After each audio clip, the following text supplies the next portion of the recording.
En este video, el senador estadounidense Ted Cruz saca a la luz la manera de pensar tan ideologizada y profundamente escondida de este hombre que parece ser el amante secreto de Marx. En él verás cómo lo expone totalmente y este no sabe dónde esconderse. Mira el video completo y dime qué opinas. Me gusta leer lo que piensas.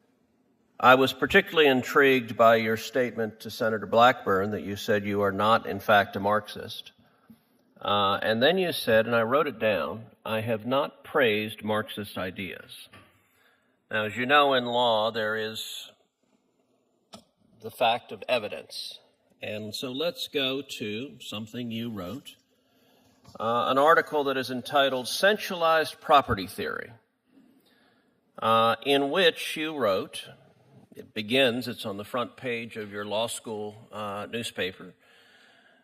You write, quote, intimate knowing, the lovers kissed, familiar and ever exciting, passionate transcendence. Beyond the physical exhilaration lies a burning light in our limbs, our hearts, floating, flying, falling in every direction, amorphous and wonderful, time-stretching, space-curving, exquisitely explosive eros.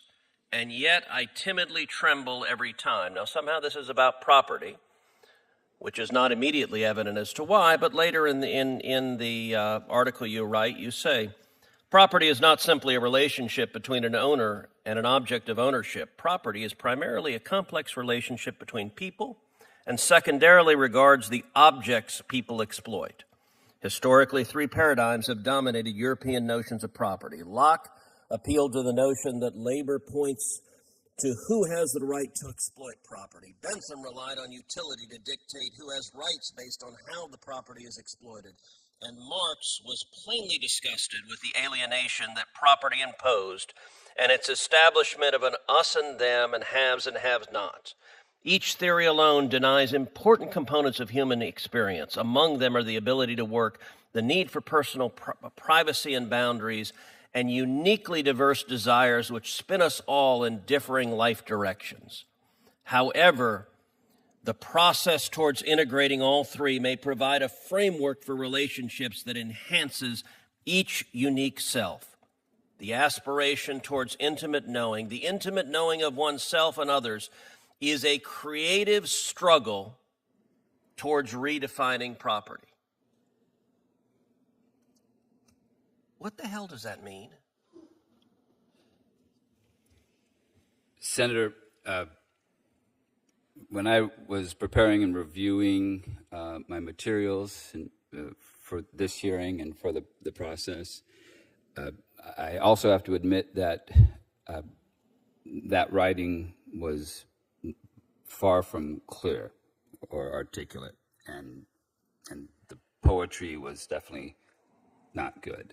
Now, Senator, I don't make... Do you believe we need to have a creative struggle towards redefining property, which is what you were advocating for? You know, that was something that I wrote 30 years ago, Senator, and in the course of just exploring law school and the ideas that came with... Okay, so your flirtations with Marxism was 30 years ago, so let's go more recent. In 2020, you gave a speech entitled Reflections on Equity and Privilege, and you said, quote, first, the world is wide enough for all of us. Privilege derives its power from the belief in scarcity, scarcity of money, natural resources, food, and power itself. The desire to control it all drives privilege. I want to suggest to you that equity, the idea of equity, rejects this model of scarcity. Now, that's Marxism in 2020. What did that mean? I've never considered that to be Marxist, Senator. It's the idea that equal access, and in the context of the work that I do here... So there is no scarcity, there are no property rights. Equity gives everyone an entitlement to each other's property. Is that right? Not at all. And in the context of the work that I do on the bench, Senator, when you look at my record for all of these 16 years, you will find that I've upheld the Constitution and our case precedent. Okay, well, let's turn to something else you wrote in the Wisconsin Women Law Journal. Again, this is your writing. The name of the article is Destabilizing Power and Why Consent Theory and rape law has turned on its head. You cited Professor Catherine McKinnon, who argued, quote, itself as a power web in which heterosexual relations per se are infused with violence and control, and, quote, most intercourse is.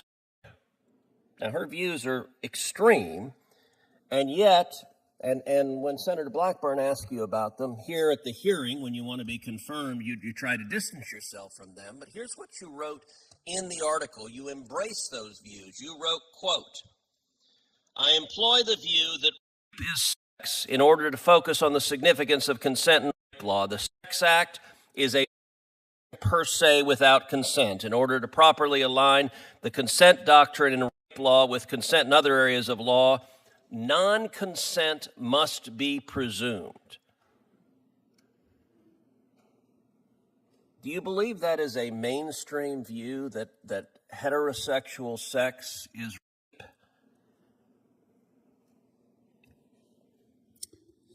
Senator, in that article, I was exploring different ideas and theories, and I was employing the hypothetical that you've just described to try to tease out a particular issue with respect to consent.